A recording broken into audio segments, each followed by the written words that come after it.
আমার ছেলে আমার সাথে থাকবে? এত কষ্ট করে লালন পালন করেছি, শেষ বয়সে বউ নিয়ে আলাদা থাকার জন্য? সরি, বিয়ের পর আমি শ্বশুর শাশুড়ি দেবর ননদ এসবের ঝক্কি ঝামেলা পোহাতে পারবো না। আমি স্বামী নিয়ে আলাদা নিরিবিলি থাকবো। মা, তুমি কি শুরু করলা? তোমাকে এনেছি আমার বিয়েটা ঠিক করার জন্য, তুমি বিয়েটা ভাঙার জন্য উঠে পড়ে লেগেছো। সরি বাবা, এবার তুমি বোল্ড আউট। এবার তোমাকে পিঠ ছেড়ে যেতেই হবে।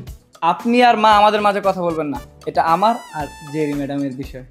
আমি তো বলেছি আমি আপনার সব কথা শুনবো, আমি ঘর জামাইও থাকবো, সংসার আপনার কথায় চলবে, বাড়িতে পর্যাপ্ত কাজের লোক থাকবে, মায়ের কাছ থেকে আলাদা হয়ে যাব।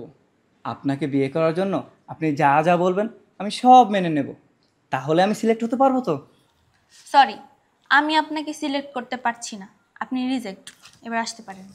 মানে আমি তো আপনার সব কথা মেনে নিয়েছি, তাহলে রিজেক্ট কেন? কারণ আপনি একজন কাপুরুষ, মেরুদণ্ডহীন প্রাণী।